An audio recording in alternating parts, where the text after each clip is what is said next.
Muy buenas a todos chicos, soy Vinsec y bienvenidos a un nuevo capítulo de Vampyr. Vamos a continuar con la misión de extorsión en Whitechapel. Tenemos que ir a encontrar a Richard Nightcore y a Clayton Darby, así que vamos allá.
encontrar a Clayton en el área. Perfecto, chicos, vamos allá.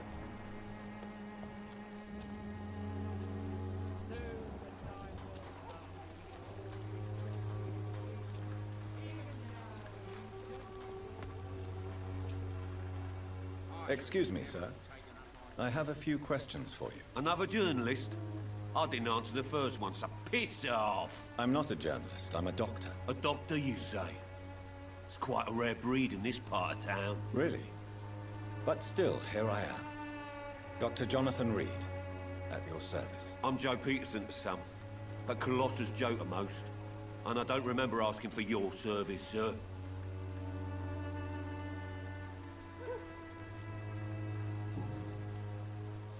May I ask what you do around here? I do whatever I want, and sometimes even more. Now sod off. According to you, physicians are scarce in this part of town. Why is that? Not familiar with this neighborhood, are you? I guess your fancy colleagues are too afraid of being stabbed in the back. This part of town does have quite a reputation. Would you say it's justified? Totally. Look at me, for instance. I always look my opponent in the eye before knocking him out.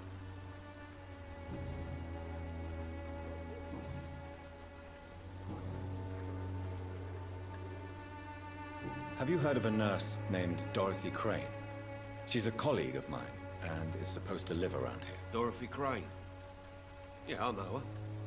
One of the few good souls who dare to help the sick around here. Could you please tell me more about her? She's a nice girl. Tries to help the migrants. I offered to give her a hand, but she said my reputation would attract too much attention. Goodbye, Mr. Peterson.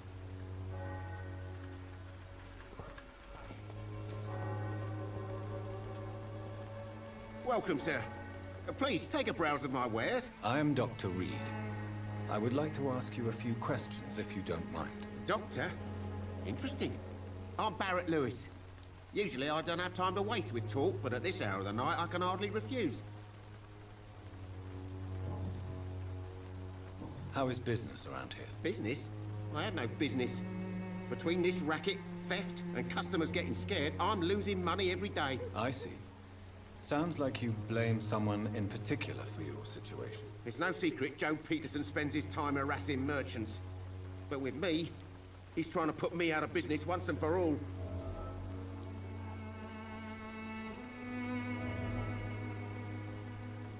As a merchant, you see Whitechapel every day. Have you noticed anything out of the ordinary recently? Well, you mean besides the epidemic, the war, and all the usual crap? As long as I can remember, this part of town has been a bottomless pit, and no sign of the bottom yet. Violence is increasing in the borough. Yeah. A few nights ago, some blokes jumped me. Came out of one of the condemned workshops. Fever. Madness. Something like that. Where did this happen? Why did you go there? In the closed workshops nearby. I worked there as an apprentice in better days. Now I only go to find trinkets or tools. Too bad I was mugged, though. There was good money in that little box of loot I lost.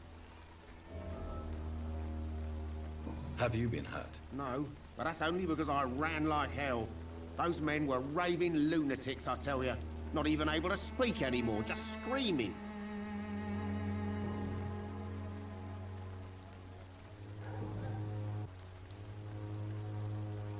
Have you heard of a nurse called Dorothy Crane? Nurse Crane? So the bitch really is a nurse, then? Always thought she was just some crafty foreigner, that one. Vale, perfecto. Vamos a ver qué elegimos.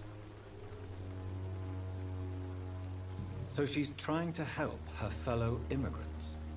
Why would that make her a villain? Dorothy Crane ain't even a real name. Something like Dorothea Craniu. Something like that. Came to England fleeing the war, I was told. That doesn't explain why she irritates you so much. Your precious Nurse Crane gives away medical supplies and prescriptions for free. I offered to sell it for a fair cut, but no. Miss Crane wanted to play the quiet saint.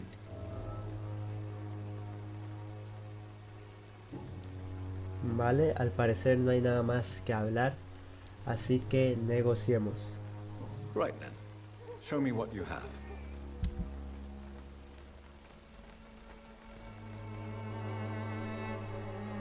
Vale, al parecer no tiene jeringas de estas que restauran la salud.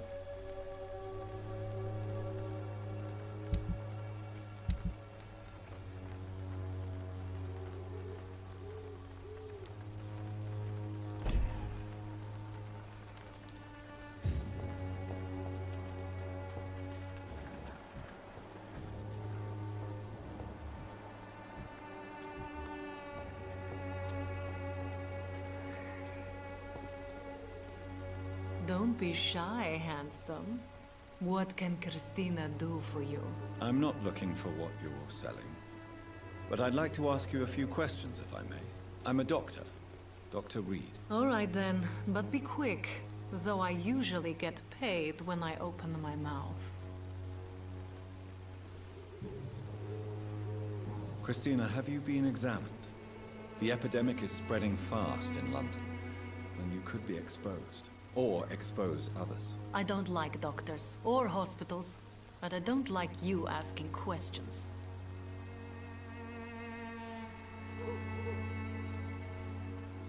Considering your line of work, I assure you it is only a matter of time before you have health issues. If it is going to happen, it will happen.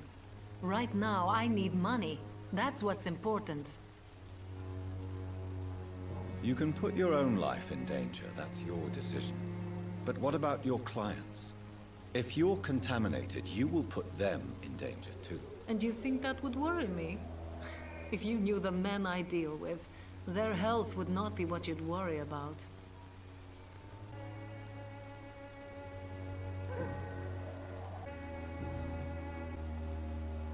Do you know Nurse Dorothy Crane from the Pembroke Hospital? Anything you can tell me about her would be helpful. I don't know her, but I know her name is Dorothea Crăciunescu.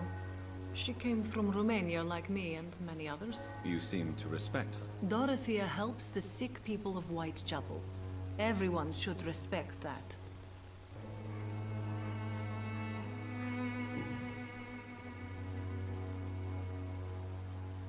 Tell me about yourself.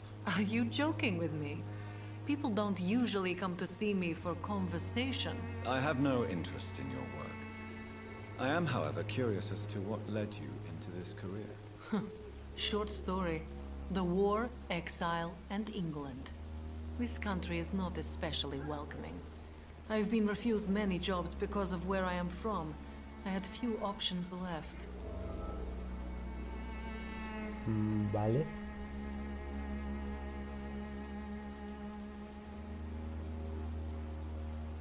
I always thought I was the master of my own fate. But now I know we don't always have control over our lives. I don't judge you. You know, this money is not only for me. I have good reasons to need this money quickly.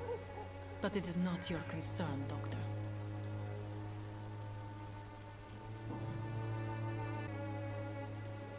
Goodbye, miss. Take care of yourself as best you can.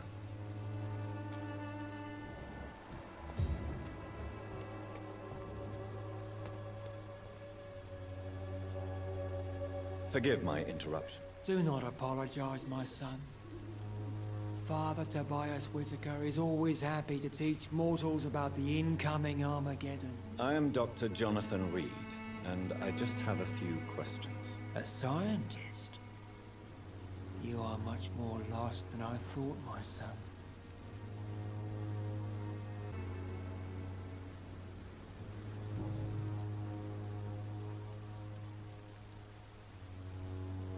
What do you mean when you say that I am more lost than you thought? All scientists are entangled in a world of causes and consequences. And most of them can't see the plain truth. Quite a judgmental opinion, if you ask me. But what do I know? Blinded by science as I am. But you are seeking answers, aren't you? Answers about the Armageddon about to strike the city. Answers about the hidden truth.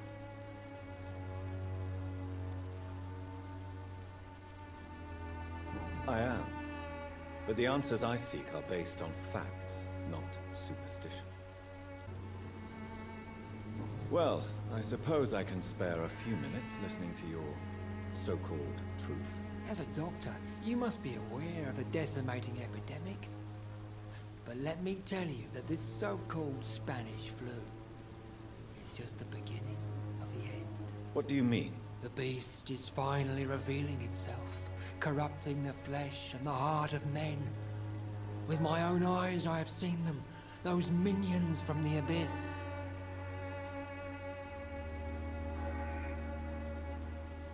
Really? And what would be your answer to this biblical threat? We must fight the disease before this legion outnumbers us. But not with scalpels and microscopes. No. What is left then? Cleansing fire.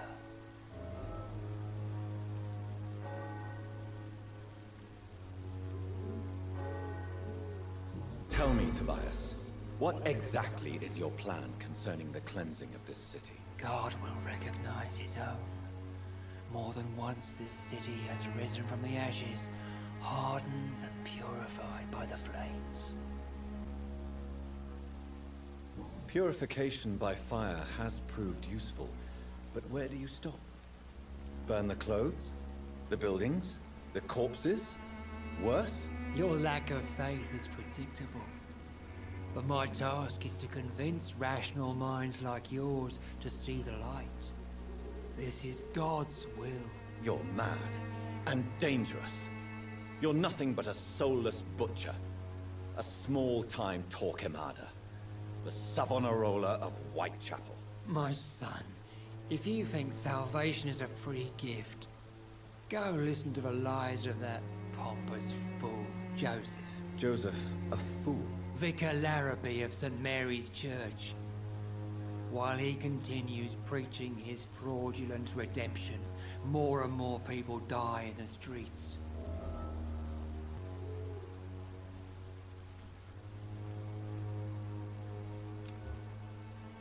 Don't you fear getting sick yourself? I've been touched by God's grace. I am perfectly healthy.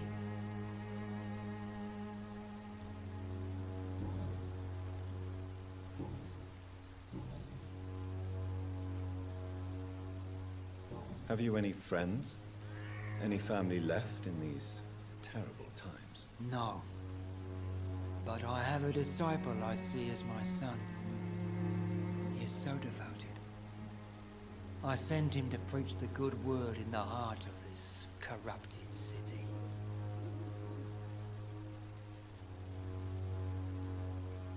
Where did you send him? I sent Samuel to the Stonebridge Cemetery, where the pestilence and evil grows night after night.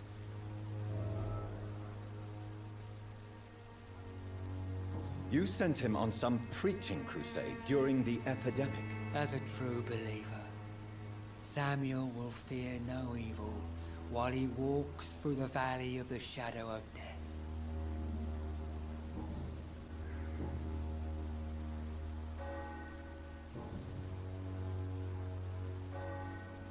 Do you know Nurse Dorothy Crane from the Pembroke Hospital? I'd like to know more about her. I don't like the liberal ideas of nurses, but I especially abhor that Nurse Crane you mentioned. So you're not exactly a fan of Florence Nightingale's work. But nurses are essential for modern healthcare. Nuns should be the only women allowed to take care of male patients. It's obvious only they have the necessary moral fiber. Why do you hate Nurse Crane more than other nurses? Before coming to London, she was a member of the communist resistance in her country. That's what happens when you let a woman get involved in politics.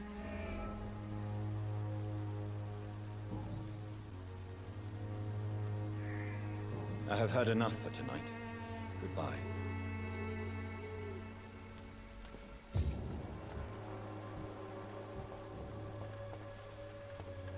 Soon the time will come. Excuse me, sir. Are you familiar with this part of town? Name's Clayton Darby, reporter. Sorry, I'm new to Whitechapel. But perhaps you could help me since you're a journalist. My name is Jonathan Reed. Dr. Reed, the famous surgeon. I'll gladly help if I'm able, sir.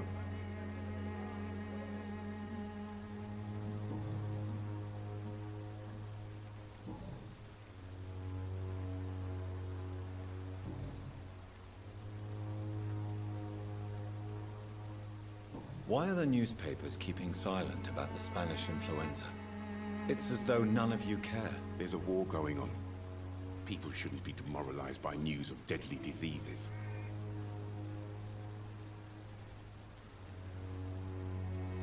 It's a disgrace. People are left to die alone. No one is properly informed of the risks. These are bad times indeed.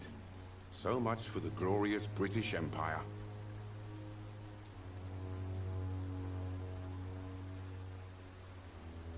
Have you any idea of the danger you face in these streets at night? I've had to run and hide more than once from frenzied mobs incensed by the fever.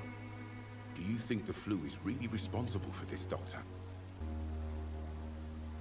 I must confess, some of my rational views have been shaken by recent events. I'll remember to stay away from the district's roughest streets then.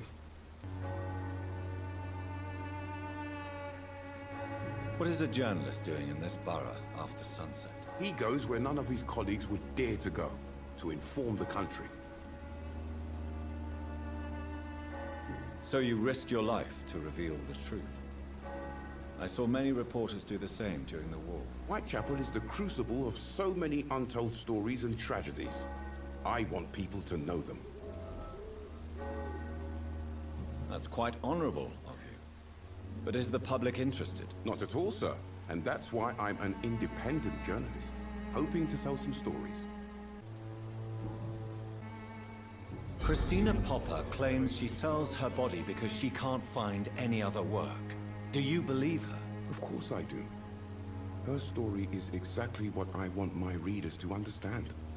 We live in an intolerant and divided nation. Do you think things will ever change, Mr. Darby? I believe the situation can only improve.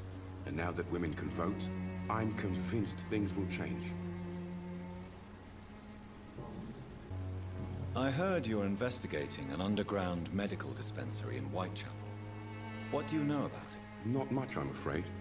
They are wary of strangers, and I'm not really an acquaintance of theirs. Why do you care? I'm afraid one of the nurses from the Pembroke Hospital may be involved with unsavory activities. Ah, could it be Dorothy Crane? Without a doubt, you are a damn fine journalist, Mr. Darby. What do you know of her accomplice, a man named Darius? I don't know much about the man. He's very cautious. Never goes out. Doesn't seem to have any friends or family. He has no relatives at all? No. Except for that strange man, a poet named Richard Nethercott, who sometimes comes by. Darius would never let him in. Where can I find this Mr. Nethercott? He spends most of his time lurking around Whitechapel, talking to himself or declaring verses. These days, you can usually find him behind the church. He never goes out? No. A few days ago, he unexpectedly did. I followed him, but it was just a ruse to keep me away from his house. Really? How do you know? He went to the nearest mailbox, but just before posting his letter, he ripped it up and threw it away.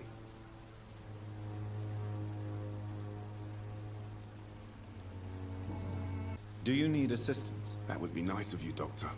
Who knows what I may have caught during my investigation.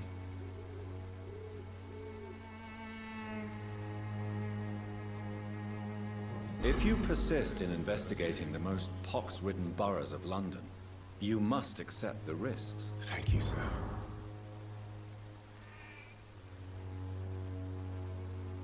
Goodbye, Mr. Darby. Farewell. Bueno chicos, vamos a dejar el capítulo de hoy hasta acá. Ya hablamos con Clayton Darby y tuvimos unas cuantas peleas. Así que si te gustó el video, dale like y suscríbete al canal y nos vemos hasta la próxima. Hasta luego.